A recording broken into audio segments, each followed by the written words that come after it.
Salut tout le monde et bienvenue derrière le bar Petit Cocktail, le podcast qui mixe jeux vidéo et débats entre amis. Moi je m'appelle Arthur et je suis accompagné de Oscar. Hello. Et de Teddy. Salut. Et pour ce 3e épisode, nous allons parler du grand, du magnifique, du incroyable Céleste. Et qui de mieux pour en parler qu'un ancien speedrunner? Teddy, je te laisse la parole. À croire que j'ai une carrière dedans. Non, c'est faux, bien sûr. Mais oui, Céleste, premier jeu indé qu'on aborde sur le podcast, donc. Donc Céleste, qu'est-ce que c'est? C'est un platformer en pixel art. Le jeu est sorti le 25 janvier 2018, et c'est pas n'importe quel jeu indé, parce c'est le premier jeu indé à être nominé au Game Award, et dans la catégorie GOTY, surtout. Qui n'a pas remporté, bien sûr, parce qu'en 2018, il y avait des sacrés jeux, mais tout de même, sacré perf. Et bon, bien sûr, il a remporté le prix du meilleur jeu indépendant quand même. Mais donc Céleste, d'où ça vient? Du coup, de base, Céleste, il faut savoir qu'on peut déjà le retrouver dans le jeu. C'est un mini-jeu dans le menu qui s'appelle Pico 8, qui est littéralement Céleste, mais en plus moche et un peu moins bien fait, quoi. Pourquoi en plus moche et moins bien fait? Parce que ça a été développé par Noel Berry et Maddie Thorson lors d'une Game Jam. Et qui de mieux pour vous expliquer ce qu'est une Game Jam que Oscar, qui a déjà participé à l'une d'entre elles. Je te laisse nous dire un peu comment ça se passe et ton expérience dessus. Yes, bien sûr. Alors une Game Jam, c'est très simple. C'est un endroit où plein de personnes se retrouvent pour, à terme, créer un jeu en l'espace d'un week-end. En général, c'est le temps qu'on s'accorde pour le faire. Le principe est très simple, c'est que des gens qui se connaissent ou qui se connaissent pas du tout viennent, discutent autour du thème qui est alors annoncé la veille de la Game Jam et font des groupes pour ensuite essayer de créer un jeu avec à la fois des développeurs techniques et des développeurs artistiques pour que chacun puisse apporter sa patte à l'œuvre et arriver avec un produit final qui forcément sera potentiellement très buggé, qui sera en fait juste pas fini parce qu'en 48 heures c'est très compliqué, mais avec l'acharnement que chacun peut apporter dans un groupe de développement, tu te retrouves avec une idée qui est sympa à partir du thème qu'on t'a imposé.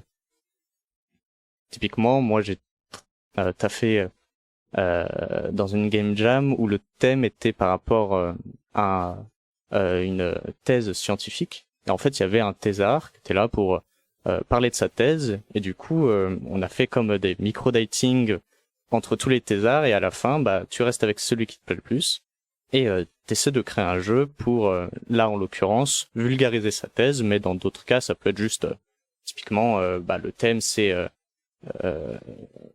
pas de saut, et du coup tu dois faire un jeu où il n'y a pas de saut, mais ça peut être plein de choses qui sont plus ou moins intéressantes, et à la fin, tu te retrouves avec un concept qui va être potentiellement jugé par un jury, et il y a un gagnant, et c'est là que du coup c'est très intéressant parce que t'es jugé sur ton ingéniosité à travailler dans un environnement qui te stresse pas mal, mais qui du coup un peu te galvanise. C'est une bonne expérience que je conseille à tous ceux qui nous écoutent. Exactement, c'est un vrai challenge. Et donc, ce qu'ont fait Noel Berry et Maddie Thorson a pas mal inspiré et intéressé du monde. Donc ce jeu Pico 8 a donné plus tard le jeu Céleste tel qu'on le connaît. Et du coup, début 2019, c'est rajouté au jeu un niveau qui s'appelle Farewell, sur lequel on reviendra plus tard, qui est donc un DLC bonus gratuit qu'ils ont planté. Et donc, suite à ça, du coup, l'histoire de Céleste, en gros, on incarne Madeline, qui est une petite fille qui s'est donnée comme défi de gravir le mont Céleste. Elle se rendra compte que pendant cette ascension, en fait, le mont a un certain pouvoir, et que Madeline, en l'occurrence, elle a des gros problèmes de confiance en elle, d'angoisse, etc. Et en fait, la montagne va matérialiser toutes ces angoisses par la personne qui est Madeline, qui est une sorte d'alter ego à Madeline, et qui va donc essayer de nous retarder dans notre ascension.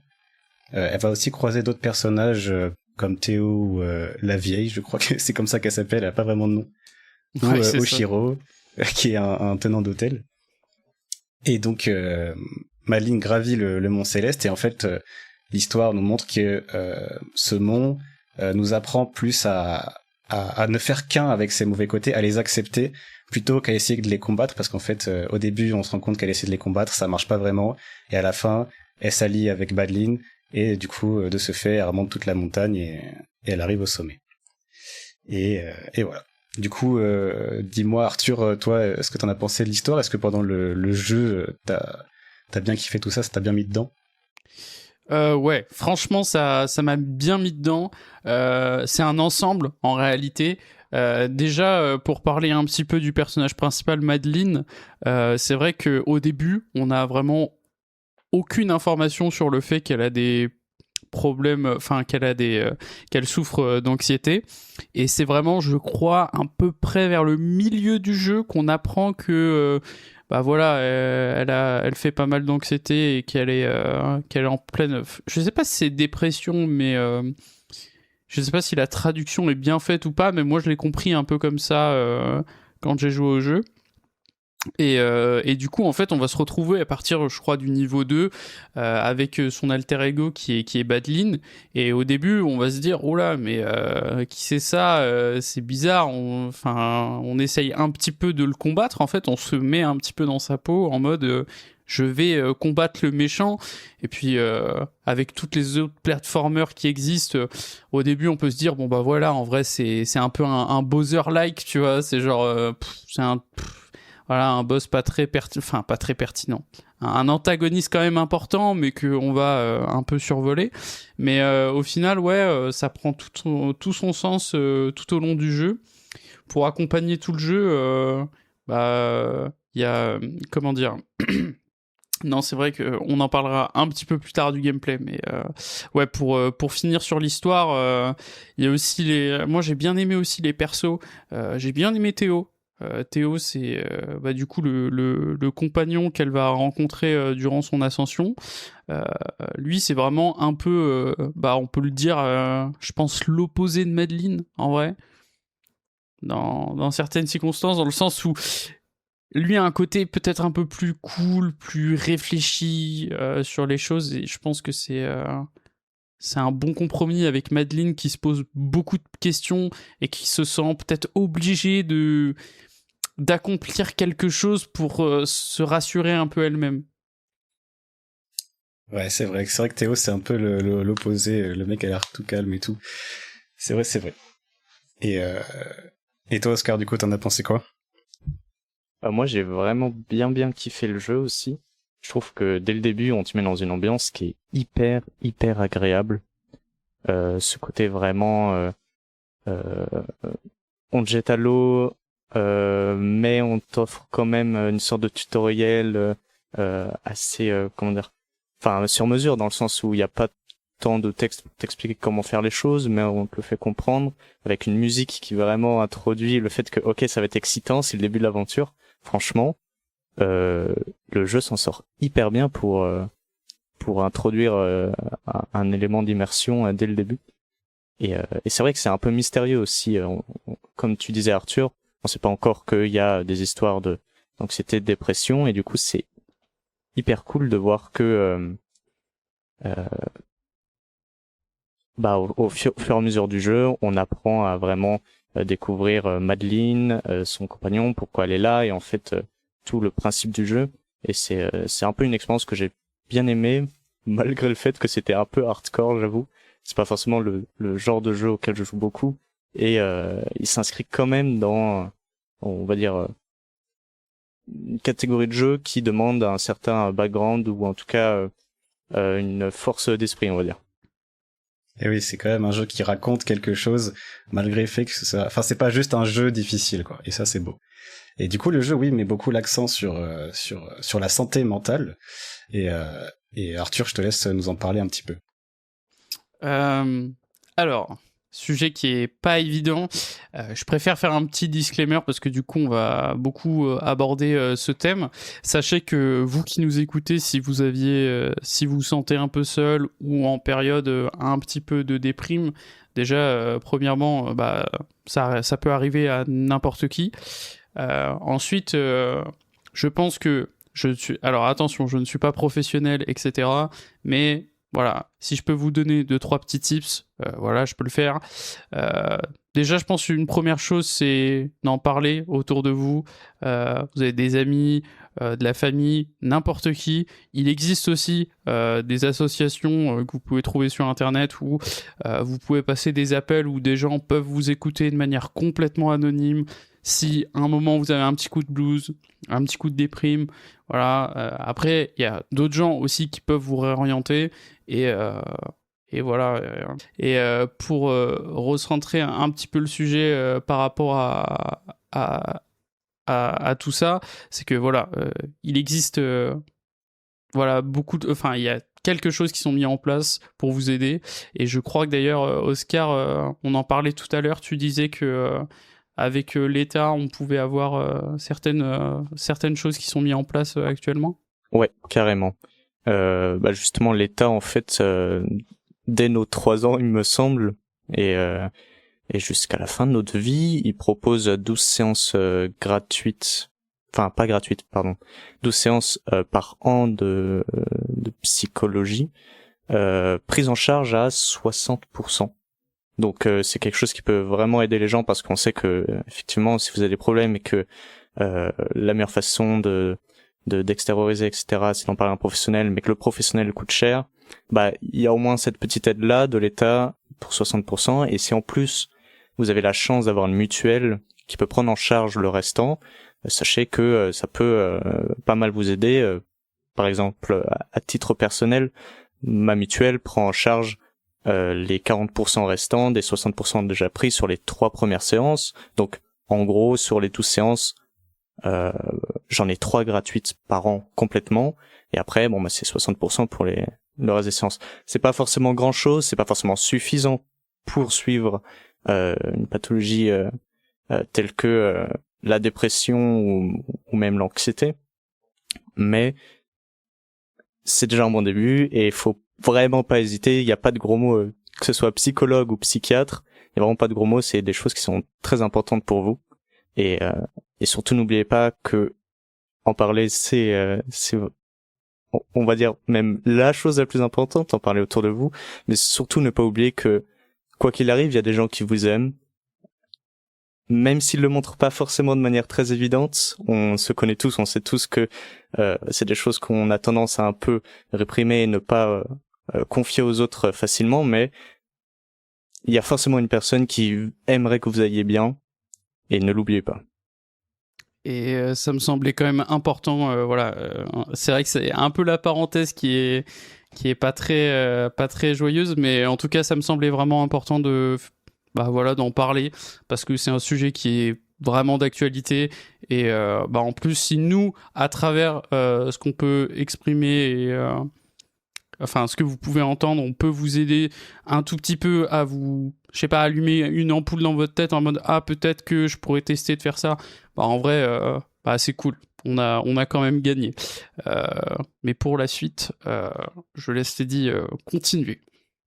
Et oui, voilà, petite parenthèse qui nous semblait importante. Je voulais en profiter d'en parler par rapport au jeu Céleste, qu'aborder un peu ce sujet.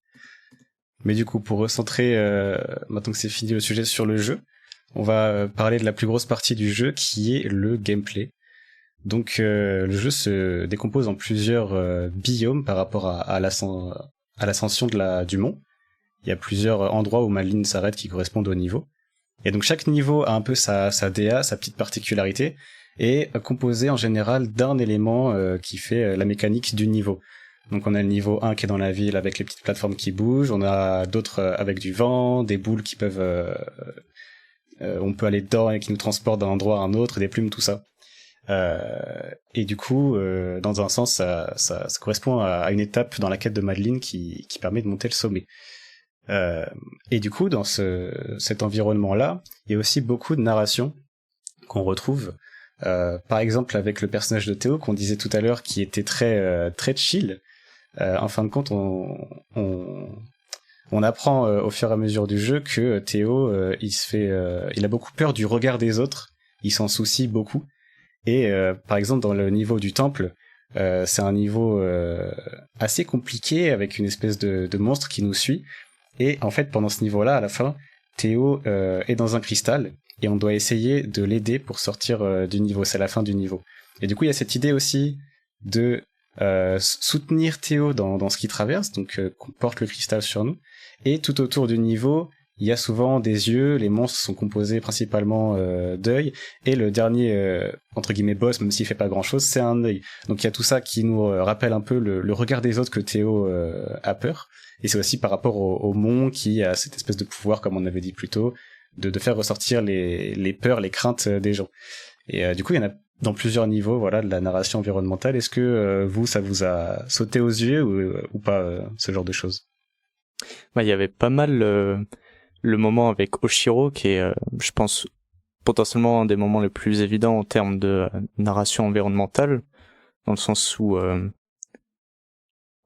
c'est vraiment à travers Oshiro qu'on se rend compte que en fait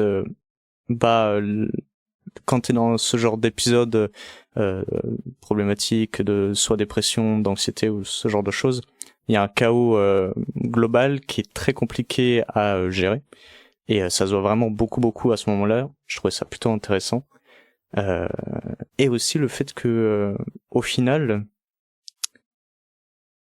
genre, la quête de Madeline, c'est de surmonter toutes ces épreuves, et à ce moment-là, en fait, on se retrouve plus dans la tête d'Oshiro que dans celle de Madeline, et Madeline essaye de passer les épreuves à sa place, et du coup, c'était très intéressant de voir comment l'environnement a évolué par rapport à ça, et que le fin mot de l'histoire, c'était que on va dire, battant les monstres d'Oshiro, et en l'aidant dans sa quête, vu que lui, il avait rien fait, il a pas réussi à surmonter ses propres problèmes et il s'est quand même transformé en monstre. Du coup, c'était un épisode que moi, perso, j'ai bien aimé et qui, effectivement, au niveau de l'environnement, montrait beaucoup de narration, quoi. Effectivement. Et toi, Arthur, t'en as un ou pas?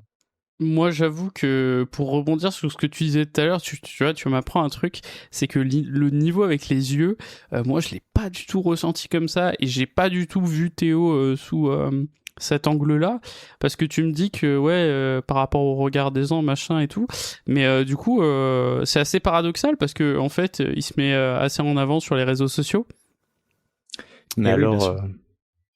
Enfin, je te coupe, désolé Teddy, mais il me semble que c'est le regard des autres, mais surtout le regard des autres par rapport à sa sœur. C'est ce que j'ai cru comprendre. Parce oui, que ça je l'ai, ça par contre, ouais. Sa sœur est toujours meilleure. Le fait qu'il complexe, ouais, c'est ça. Le fait qu'il complexe par rapport avec sa sœur, je l'ai, ouais.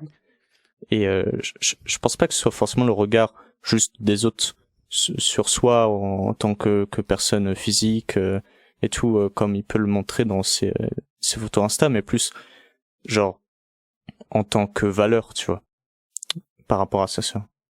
Ok, ouais, peut-être j'avais que... vraiment... Peut-être qu'il se dévalorise, enfin en tout cas moi j'avais trouvé qu'il se dévalorisait un petit peu, tu vois, c'est beaucoup, genre... ouais. En fait, il racontait qu'il aidait justement sa sœur à...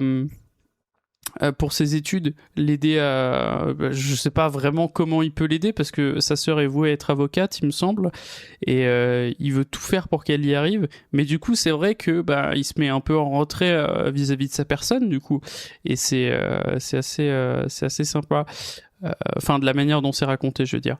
Mais pour revenir à ta question, Teddy, là comme ça des niveaux, forcément je pense que un petit peu comme Oscar, celui qui m'a le plus marqué en termes de narration environnementale, c'est clairement celui avec Oshiro, parce que en fait voilà, je sais pas si le type c'est pas dit explicitement ce qui se passe en gros dans sa tête machin et tout, mais on capte que effectivement il y a bien un problème. En fait moi je pense que si je devais résumer ce personnage, c'est vraiment genre la solitude incarnée, quoi. Genre le mec il est tout seul, il se parle à lui-même, chez lui c'est le bordel et du coup faut l'aider à ranger. Enfin bon, c'est assez space. D'ailleurs ça, la suite du niveau là où on l'énerve là et qui nous poursuit, c'est un enfer. C'est vraiment un enfer. J'ai cru qu'il allait jamais nous lâcher, quoi. C'est assez horrible. Ouais, c'est un calvaire. Mais oui, du coup, vous avez sûrement raison. Ce qu'il y a, c'est que vu que j'ai l'habitude de faire le jeu rapidement et que ça fait très longtemps que je l'ai pas fait normalement, je lis plus du tout les textes. Du coup, j'avais oublié toute cette partie avec sa sœur et tout ça. Mais oui, Oshiro, un niveau avec des cycles très très chiant, et surtout le boss de fin très horrible aussi. Justement, j'allais vous poser la question, parce que du coup, Céleste est aussi un jeu compliqué, avec des niveaux avec plein de mécaniques différentes. Bon, à mon avis, c'est justement le niveau 3 qui vous a le plus mis des bâtons dans les roues, mais au cas où, je vous pose quand même la question, lequel des niveaux a été le plus chiant pour vous à jouer? Je pense que en vrai, il y a moyen que ce soit le dernier, le 7, parce que vraiment, le 7, c'est vraiment le bilan en fait de toutes les mécaniques que tu as apprises durant le jeu.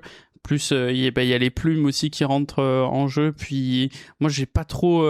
on en reparlera peut-être un moment, mais le biome où tu as les espèces de cailloux et tu dois dash à un endroit pour le faire bouger. Ah, moi, ces mobs-là, ils m'ont vraiment... J'ai pas kiffé. Donc, je pense que ouais, le niveau le plus dur, à mon avis, pour moi, ça doit être... Bah, du coup, c'est le 7 ou le 8. Non, c'est le 8. Non, ça devait être celui à la toute fin où tu fusionnes avec Badlin pour avoir les 2 dash. Ouais. Ouais. L'ascension du sommet. Putain, pourtant c'est celui justement où t'as 2 dash, donc il y a des fois il y a des endroits où c'est un peu plus simple. Mais en même temps, je comprends parce que tu retraces du coup. Oui, parce que du coup, faut savoir que le niveau juste avant, on combat du coup un espèce de boss. Enfin, c'est clairement un boss qui est Badlin. Et à la fin de ce niveau-là, on fusionne avec elle. Et en fait, on était tombé tout en bas de la montagne, et du coup, on remonte, on refait tous les niveaux un par un jusqu'au sommet avec 2 dash, du coup, ce qui correspond un peu à la fusion, l'acceptation des mauvais côtés. Et du coup, oui, je comprends pourquoi c'est compliqué. Et toi, Oscar, dis-moi. Oh là là. Si, je pourrais en parler des heures et des heures. Mais le niveau où il y a du vent, quel enfer. C'est ma hantise. Franchement, pendant tout le jeu, j'ai trop kiffé toutes les mécaniques. J'étais en mode, waouh, c'est trop stylé, même si c'est pas forcément facile à prendre en main, celle-ci ou celle-là. Au final, c'est hyper bien amené, ça apporte une variété qui est très sympa. Mais alors le vent, quel enfer. Je vous jure que il y a des moments où j'avais juste plus envie de sauter.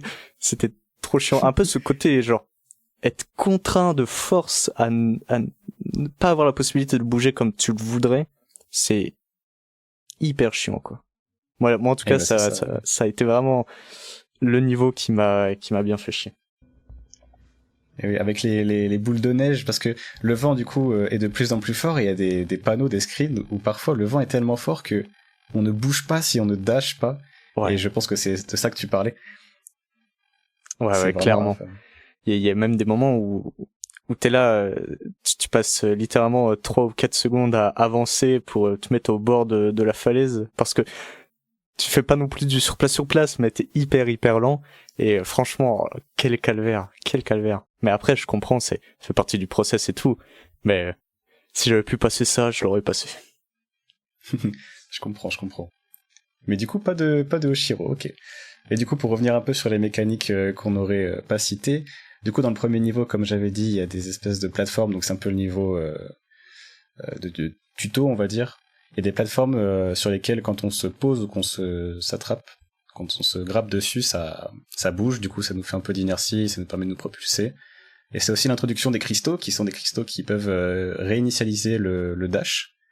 Mais à part ça, dans le niveau 1, il y a rien de nouveau. Le niveau 2 est très intéressant aussi, parce que c'est la première fois qu'on voit Badlin, du coup, comme disait Arthur au début. Et en fait, elle a comme mécanique de répéter nos mouvements, mais avec un délai de, je dirais, 1 ou 2 secondes. Ce qui fait que ça nous met vachement la pression. Et ça nous oblige à aller vachement vite, à ne pas repasser par les endroits où on est passé, ou du moins essayer de brain un peu en faisant une espèce de détour. Avec ça, rajouter aussi des blocs, alors je sais plus comment ça s'appelait, mais c'est des blocs un peu... je sais pas comment on pourrait dire, gélatineux ou de l'espace, je sais pas, dans lesquels tu peux dasher, et tu passes d'un bout à l'autre en étant invincible avec une petite traînée. Et j'ai trouvé ça vachement sympa au niveau des mécaniques aussi. Suite à ça, niveau 3 du coup, avec le manoir d'Oshiro, enfin l'hôtel d'Oshiro, dans lequel il y a des cycles, ce qui est très très chiant. C'est-à-dire qu'il va y avoir des espèces de mobs qui vont tourner autour d'une plateforme, et quand on va mourir, ça va repartir à zéro, et ce cycle va être toujours le même. Il va falloir attendre certains moments et tout. C'est un niveau très long, très labyrinthique. Et aussi par rapport à ça, le jeu parfois était très labyrinthique par rapport à l'hôtel et au temple avec les monstres. Et aussi par rapport aux fraises, je sais qu'Arthur, toi tu m'avais dit qu'il y avait des fois où tu t'étais perdu dans les niveaux, ça t'avait saoulé, tu t'étais retrouvé à faire des fraises alors que t'aurais juste voulu finir le niveau, c'est ça? Bah, alors, pour la petite anecdote, le niveau d'Oshiro, je crois, c'est niveau 3 ou 4. En fait, Ouais, c'est le déjà, il est super dur. Il est super dur parce que, comme t'as dit, c'est des cycles. Ouais. Et du coup, moi, ce que j'aime pas, c'est déjà les mobs qui tournent, c'était un peu chiant. Mais le plus chiant, c'est les espèces de petits poils là, tu sais, tu passes une fois dessus et après, tu peux pas repasser au même endroit. Et oui, c'est vrai. Ça, c'était insupportable. Ça m'a cassé les couilles, mais honnêtement, vraiment, ça m'a fait péter les plombs, quoi. Et en fait, ouais, dans ce niveau-là, il y a des fois où j'essayais de chercher des fraises, parce qu'au début, je me suis dit, voilà, bon bah toutes les fraises que je vois, je vais essayer de les récolter, voilà. C'est à partir de ce niveau-là que j'ai arrêté. Du coup, parce que vraiment, c'était, ouais, en fait, c'était trop dur, en fait. Et il y a vraiment un moment, je crois que je me suis battu 30 minutes sur une fraise. Et à partir de ce moment-là, je me suis dit, mais en fait, si je fais ça, je finirai jamais le jeu, quoi. Ou alors, il faut 20 heures pour finir le jeu, donc c'est mort, quoi. Ouais, ça double le Mais, temps de jeu. C'est un enfer. c'est Mais ça. du coup, oui, on n'avait pas introduit, mais dans le jeu, il y a des fraises, qui est rien d'autre qu'un collectible qui n'est même pas obligé d'être attrapé, qui nous sert juste à manger une bonne tarte aux fraises à la fin. Il y a différents types de fraises. Il y a des fraises juste qu'on peut rattraper comme ça, et des fraises avec des ailes, dans certains screens où il ne faut pas utiliser le dash, sinon la fraise prend peur et s'envole. Et du coup, Oscar, toi, est-ce que t'as essayé de manger la bonne tarte aux fraises à la fin ou pas? Alors, en fait, je crois que c'est pareil qu'Arthur. Tu sais, t'as forcément ton ego qui est en mode, vas-y, elle est juste là, elle est sur ce plan-là, si proche et en même temps si loin. Et c'est vrai que ça donne trop envie de les prendre. J'ai passé aussi des minutes, des dizaines de minutes à essayer d'en chercher. Et au bout d'un moment, je me suis dit, bon, si au bout de 5 ou 10 tries, j'arrive pas à l'avoir, on va dire que elle va être un peu trop dure et je passe, tu vois.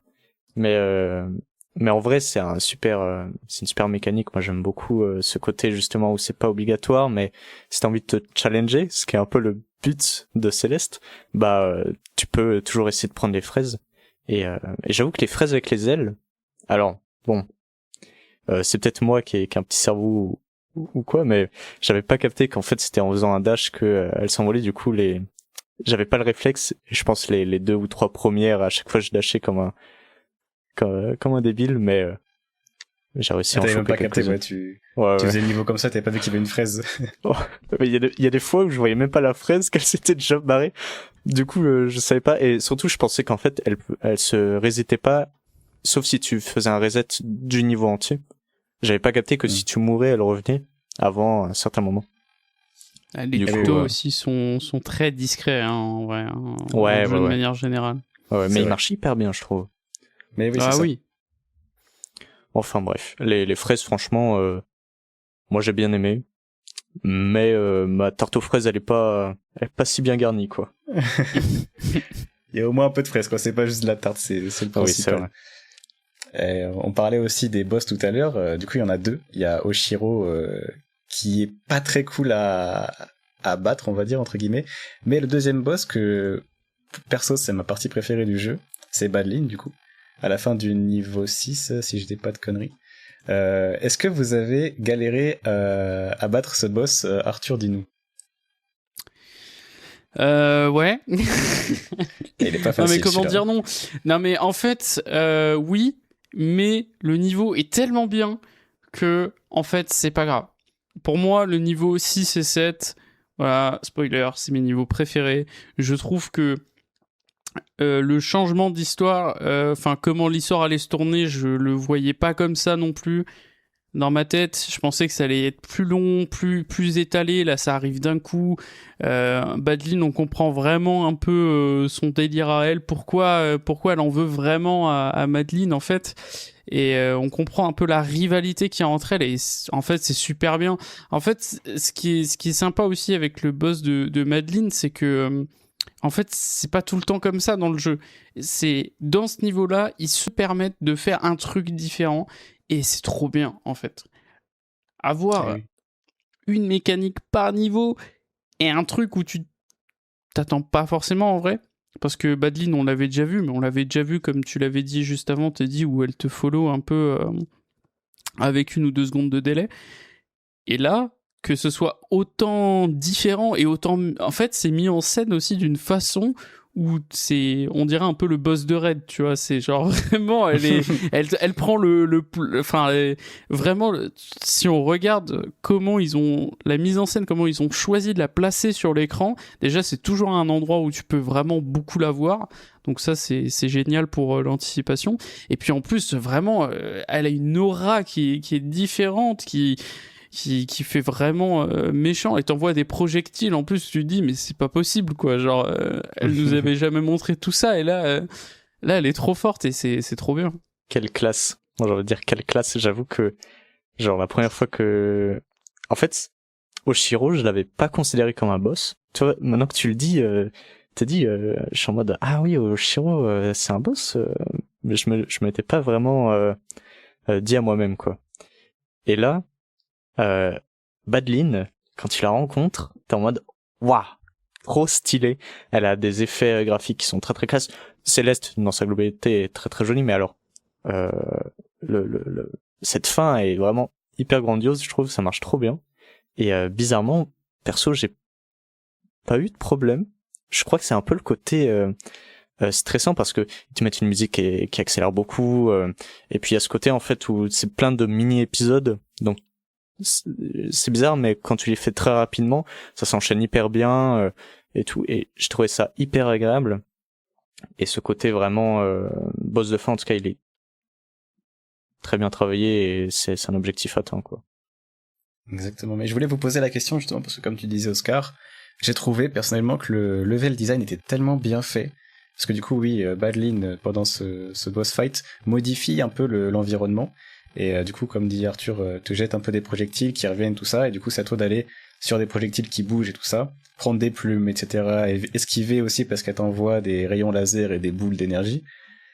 Et j'ai trouvé que c'était tellement agréable à faire, c'était très bien indiqué, même si c'était la première fois avec la musique, comme tu disais, le stress, tout ça, que tu voyais le tableau, tu savais exactement où aller, quoi faire, et j'ai trouvé cette partie vraiment au-dessus des autres, sur tous les points en fait, et même ce que ça raconte, c'est pas juste un boss qui est là pour faire plaisir, enfin cette partie-là est vraiment insane par rapport aux autres. Ouais. Franchement, en fait, c'est hyper gratifiant d'avoir autant de, du coup ils appellent ça des screens, c'est ça, genre chaque plan dans lequel tu vas de screen en screen, il me semble. Ouais, c'est ça, c'est des écrans, des screens. Ouais. Le fait que ça s'enchaîne aussi bien, aussi vite, ça c'est vraiment hyper gratifiant. T'as l'impression d'être un pro, alors que en fait t'as galéré à prendre une fraise au niveau 3 où c'était impossible pendant 20 minutes. Du coup, c'est très agréable comme fin, quoi. Ouais, vraiment. Personnellement, là, je te jure. Non, mais je dis ça parce que ça m'est arrivé aussi. Franchement, c'est hyper dur. Ça va alors. Enfin, je trouve le jeu hardcore. Ah, vas-y, pardon. Non, mais je disais juste, le jeu est dur, quoi. Enfin, moi, je le trouve dur. Tu peux pas aller sur Céleste et être un noob, enfin, on va dire un newbie du jeu vidéo, si t'as jamais fait de platformer. Moi, je trouve ça vraiment dur. Ouais, bien sûr. On va en parler de difficulté, justement. Le jeu est connu pour être difficile, hein, de toute façon, c'est un die and retry. Il y a même un compteur de mort. Ce qui est assez marrant, c'est qu'ils l'introduisent, ils te le montrent souvent, mais j'ai l'impression que c'est tourné d'une façon où c'est pas forcément pour les mauvaises raisons. C'est plus, comme le fait Madeline et comme est le but du Mont Céleste, plus de pousser à limite en faire beaucoup pour apprendre et apprendre de tes erreurs, quoi. Limite, c'est plus t'en as, mieux c'est, entre guillemets, j'abuse un peu, mais parce que ça veut dire que t'as réussi à apprendre et à t'améliorer et à passer les niveaux. Je sais pas comment vous l'avez ressenti vous, mais je sais aussi que dans le jeu, il y a un mode assist. Je sais pas si vous avez fait gaffe. Est-ce que vous avez eu besoin de l'activer ou pas, comme vous l'avez fait, Arthur? Non, du tout. Je savais même pas, tu vois. Ouais, bah oui. Moi non plus, honnêtement, j'avais même pas fait gaffe. C'est juste en faisant mes recherches que, en fait, tu peux l'activer avant de lancer une partie. Mais je savais pas non plus. Ça te permet de faire des checkpoints, de pas mourir, d'être invincible ou d'avoir des dashs illimités. Je crois que c'est ce genre de choses. Et Ouais, et pour confirmer pour revenir sur ce que tu disais, ouais, c'est ce qui est sympa aussi, c'est que bah quand tu lances un niveau, t'as une lettre où ça te dit des sortes de petits conseils en mode, je sais plus si c'est mis en scène comme ça, mais je crois qu'il y a des fois en mode, t'as des petits conseils du style, bah, votre nombre de morts c'est pas grave, vas-y à ton rythme, mec, tranquille. Et c'est ça qui est aussi vraiment cool et on en reparlera avec la musique et la DA de manière globale, c'est que en fait c'est un die and retry, mais c'est pas un die and retry qui te fait dire bah tu meurs, t'es une merde quoi. C'est vraiment genre c'est pas grave, tranquille, tu vas y arriver, vas-y à ton rythme. Et puis en fait le fait qu'il y ait un mode assisté, ça confirme ça, c'est-à-dire que bon là t'es vraiment bloqué mec, et bah t'as une solution. Et tu vas y arriver, et même si t'as utilisé le mode assisté, en vrai c'est pas grave, tu vois. C'est au moins t'as réussi ce que tu voulais faire et c'est cool. Et en tout cas, je trouve que le jeu te juge pas par rapport à ta perf, ou tu sais de temps en temps tu peux avoir des petits pics du jeu. Enfin, là j'ai pas d'exemple en tête, mais tu sais il pourrait te dire bon, t'as utilisé le mode bébé, voilà t'as réussi le niveau quoi. Ouais, c'est clair. Donc, là. Même ce que je trouve intéressant et que personnellement j'avais pas remarqué, mais que j'ai remarqué en faisant aussi des recherches, c'est ce côté dans les jeux vidéo, souvent tu vois ta barre de vie, tu vois même par exemple dans les Mario le nombre de vies qui te reste, et à chaque fois que tu meurs bah ça t'en enlève une. Et là dans Céleste, ce qui est cool c'est que en fait tu vois jamais tes morts s'incrémenter, tu vois jamais ah bah là t'es à 10 morts depuis le début du niveau. Tu vois que à la fin du niveau que t'as, je sais pas, 127 morts. Et c'est là que tu te rends compte, en fait, que le jeu, c'est de te faire comprendre que, bah, le but, c'est que t'apprennes. Donc, si tu fais pas d'erreur, comment tu vas apprendre? Comment tu peux savoir que telle chose, je sais pas, brûle, si tu n'as jamais posé la main dessus? Si personne n'a jamais posé la main dessus, il peut pas savoir que ça brûle. Et du coup, cette expérience-là, elle est montrée par le fait que, bah, les morts sont présentés comme un trophée de fin de partie plutôt que un stress de pendant de partie. Et c'est ça que je trouve assez stylé dans ce jeu. Exactement. Mais le jeu est très bienveillant en tout point. Et ça passe aussi exactement par la DA et la musique. Et la musique, quelle musique Du coup, c'est Lena Raine qui est sur la musique du jeu, qu'on peut retrouver également sur les musiques de Guild Wars 2, Deltarune, et aussi sur Minecraft. Mais pas les premières, du coup, en fait, tout ce qui est pas fait par C418, techniquement, c'est Lena Raine qui les a fait. Et les musiques sont là pour, tout au long du jeu, nous faire passer par plusieurs états d'esprit, du calme à l'angoisse, à la sérénité, puis au challenge avec les boss, tout ça, tout en gardant la détermination qui colle aux joueurs du début à la fin. Parlez-nous de la musique. Est-ce que ça vous a hypé tout au long du jeu? Arthur, tu l'as ressenti comment, toi? Ah bah bien sûr, là ça y est, je vais pouvoir faire l'expert.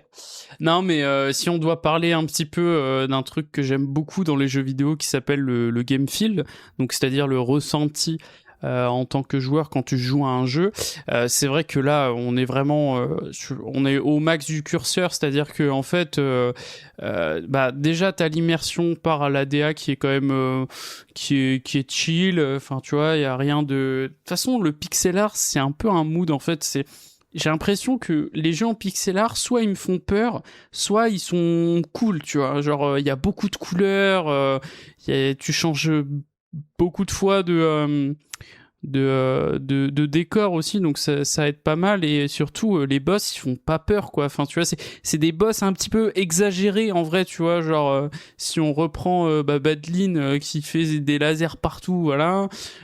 Oshiro, sa tête, elle grossit de malade. Enfin, ça fait pas vraiment réaliste. Donc, ouais, voilà, exactement. Donc ça, c'est très cool. Et ouais, la musique, bah, c'est en fait, c'est tout simplement une masterclass. Et comme ce que j'avais lu un petit peu sur Internet, de ce que j'ai compris, c'est que la personne qui a fait cette musique, c'est Lena Raine, t'as dit. Et bah, cette personne est passée par des phases dans sa vie où aussi elle a eu des petites déprimes, voire pas mal d'angoisse, et elle était vraiment beaucoup touchée en fait par le jeu, et elle a essayé de retranscrire au maximum ce que elle ressentait quand elle avait tout ça, et je trouve que c'est super, tu vois, dès que c'est tendu, ça accélère, vraiment, bah, pour reprendre encore une fois Badlin, hein, mais le boss, la musique, elle est incroyable. Elle est dingue. Mais bien sûr, Ouais. et puis même quand il y a Oshiro, franchement, dès qu'il se met à s'énerver, même avant qu'il s'énerve, tu vois, enfin, moi je trouve ça bien, la montée en tension plus la tension constante, vraiment, enfin, je te jure, moi quand Oshiro il a commencé à s'énerver la première fois, j'ai pas compris, tu vois, je m'y attendais pas. Et du coup, qui s'énerve d'un coup avec la musique et tout, tu stresses un peu, tu vois. Genre, les gâchettes, elles sont moins fluides, les sauts, ils sont pas tout le temps au bon endroit. Enfin, tu vois, non, franchement, c'est un ensemble. c'est un ensemble qui est très bien réussi. Et ouais, le son c'est juste magistral. De toute façon, quand vous allez sur Steam et que vous avez le jeu, vous pouvez acheter le jeu et que en dessous, vous avez la possibilité d'acheter la bande son du jeu, c'est que généralement, elle est très réussie. Ouais, c'est clair. Ouais. Perso, genre, je trouve que c'est juste impossible de faire quelque chose enfin, une musique qui colle mieux à ce que veut nous faire ressentir le jeu que ce qui a été fait, quoi.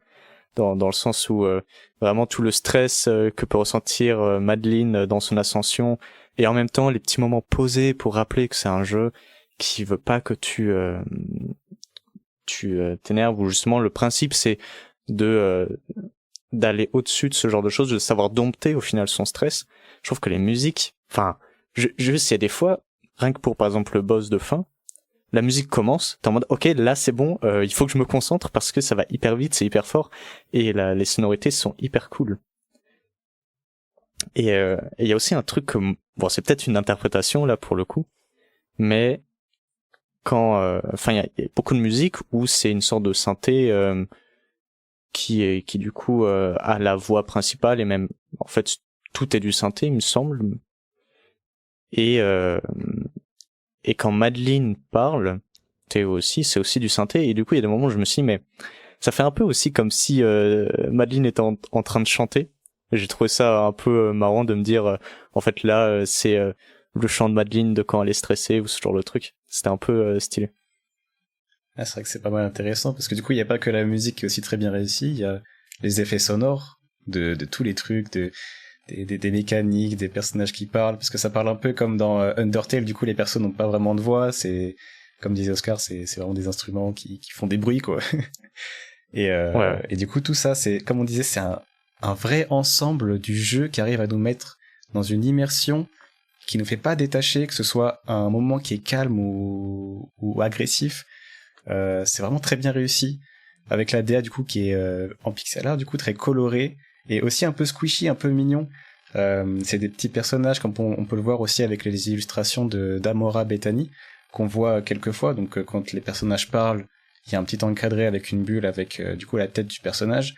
Il y a des fois quelques illustrations qui sont montrées dans le jeu à la fin des niveaux, et aussi par exemple quand Madeline fusionne avec Madeline, il y a une petite illustration, tout ça. J'aime beaucoup le style qu'ils ont utilisé pour faire tout ça. Et aussi, petite anecdote à savoir, du coup, on a entendu parler que Théo avec un compte sur les réseaux sociaux dans le jeu. Et en fait, ils ont créé un vrai compte Insta de Théo qui met des selfies de lui et de sa vie sur les réseaux dans la vraie vie. Du coup, vous pouvez aller vous abonner, même si plus rien ne sort, ou juste aller checker sur Insta. Mais Théo a un vrai compte Instagram, je sais pas si vous le saviez. Ouais, moi je le savais pour ma part. Ouais, j'ai vu un petit peu aussi. C'est assez stylé. Pour revenir un petit peu sur les gens qui ont travaillé sur le projet, il y avait un moment où ça m'avait un petit peu choqué dans les crédits, parce que j'ai vu qu'il y a des gens qui sont mentionnés. Là, je regarde, là, j'ai sous les yeux. C'est Gabi D'Arienzo qui est crédité en tant que 3D artiste. Alors, j'ai pas compris, enfin, j'ai peut-être pas vu la notion de 3D dans le jeu. La je sais 3D, pas elle si- est utilisée dans le moment où tu choisis les niveaux, tu sais. T'as la Ah, montagne qui est en oui. 3D, en low poly. Ah, mais je suis trop bête, oui, c'est vrai. Non, mais c'est vrai Ok. qu'on n'y pense pas forcément. Quand on dit Céleste, on se rend même pas Ouais. compte qu'il y a ça en fond, tu vois. Ouais. Mais oui, il y a un peu de 3D quand même. Mais bon, tout ça pour dire que c'est très très bien réussi. C'est un ensemble qui est aux petits oignons. Ouais, c'est clair. Et du coup, partie très importante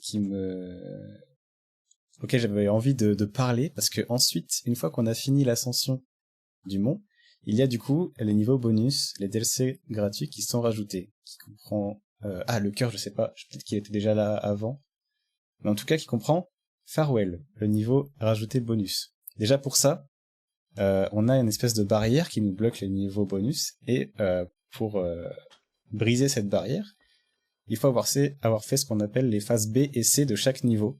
Donc c'est des cassettes que l'on obtient dans les différents niveaux de Céleste, et qui nous permet de jouer au niveau, donc la ville, l'hôtel, le niveau avec le vent, tout ça. Mais du coup phase B de façon un peu plus difficile, et phase C encore plus difficile, qui sont beaucoup moins longs. Il me semble que les phases C, c'est genre 3 ou 4 screens, pas plus, mais très très compliqué. Et c'est surtout intéressant dans la façon dont ça remanie les mécaniques qu'on a vues du coup dans les mondes de base, pour les remanier et faire vraiment des screens qui sont... on pourrait se dire c'est la communauté qui a fait ça, mais non, c'est vraiment les développeurs du jeu qui se sont dit tiens, et si on poussait encore le truc un peu plus loin, qu'on manigançait tout ça et qu'on faisait des phases encore plus compliquées que le niveau de base. Est-ce que vous avez essayé un peu de votre côté de faire les phases B et C, Arthur, dis-nous?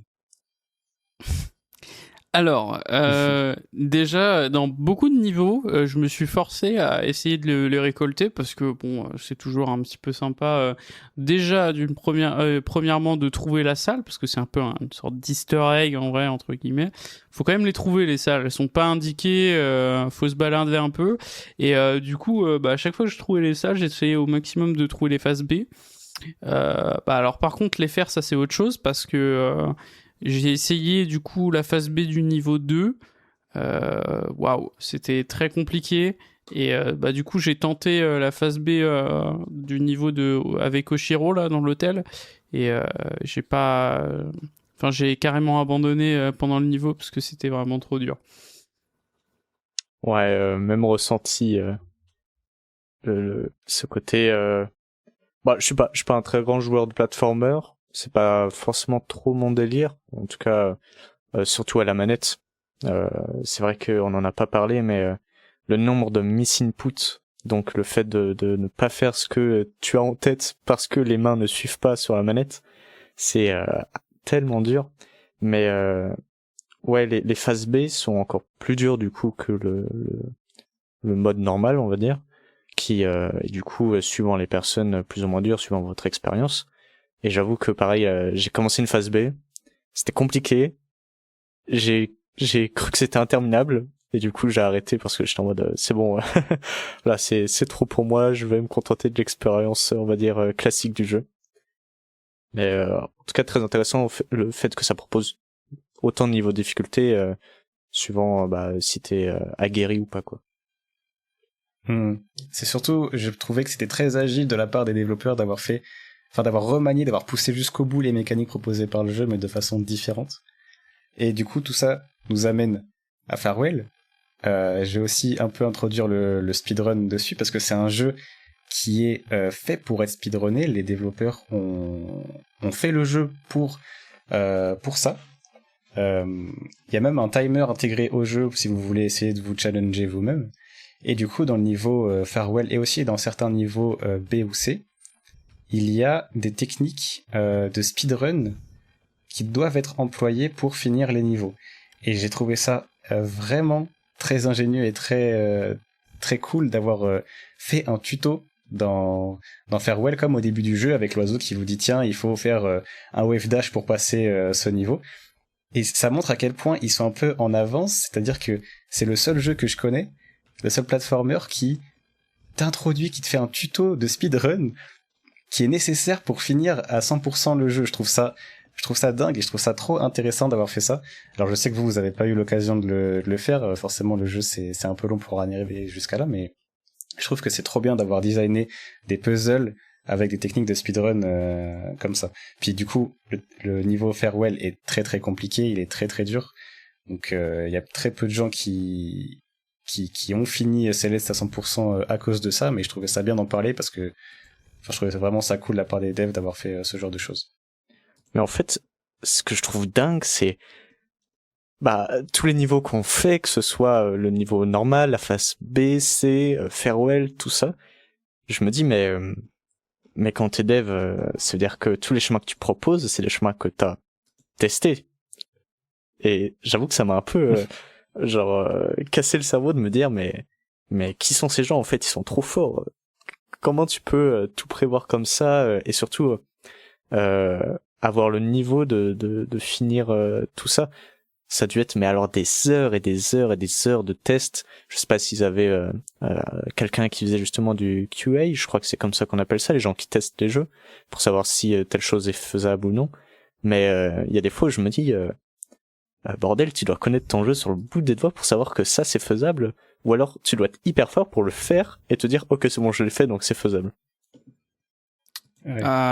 Bah justement par rapport à ça, moi j'ai regardé, c'est un des deux devs, je sais plus lequel c'est celui qui a ah non je sais plus lequel c'est, mais en tout cas ouais qui en parlait, je crois que ça doit être Madi, c'est un talk GDC où il parle en fait de level design et globalement il explique un petit peu comment il a conçu toutes ces salles, mais je pense que au-delà de ça, il avait l'air de dire aussi dans ce que j'ai pu lire aussi, que c'était aussi un gros gamer de platformer quoi. Enfin, je veux dire, c'est son truc et voilà. Mais bon après, je pense que quand t'es sur une prod d'un jeu pendant autant de temps, surtout sur un platformer, enfin, je veux dire, il y a pas 45 millions de mécaniques à coder.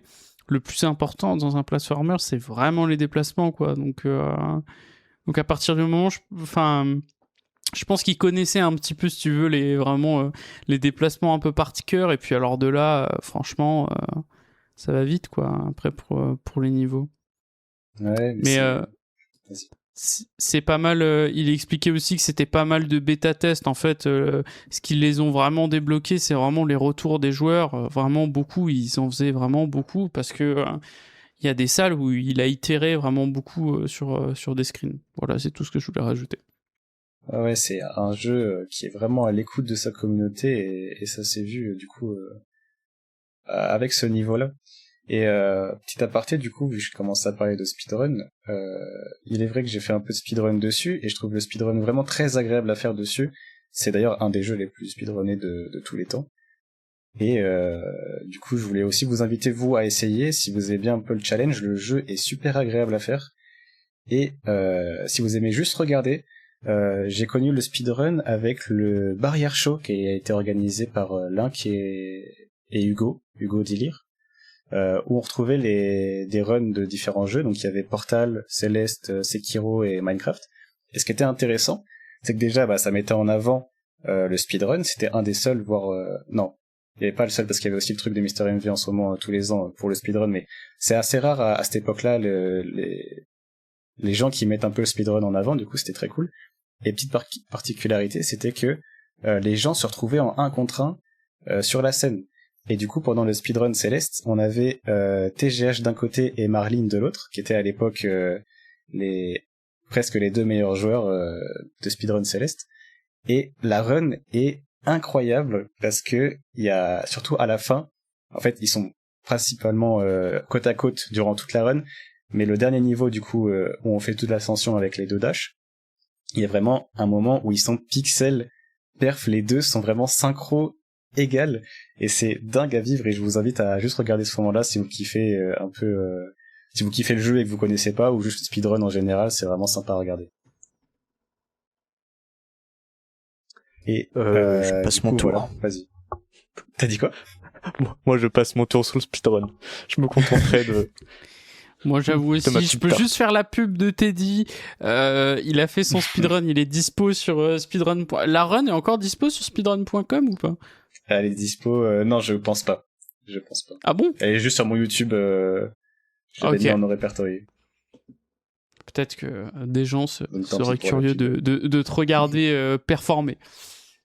Non, j'avais fait le jeu en 58 minutes, mais c'est-à-dire qu'il y a tellement de gens qui speedrun le jeu que à l'époque déjà, le sub 1 heure, j'étais même pas dans le top 1000 des gens. Bon, je suis un peu déjà, dans la normalité.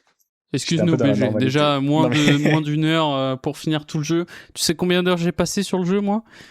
Je sais pas, dis-moi. Eh ben, attends. je vais te le dire. Il y a pas de souci. Mais je pense que l'habitude.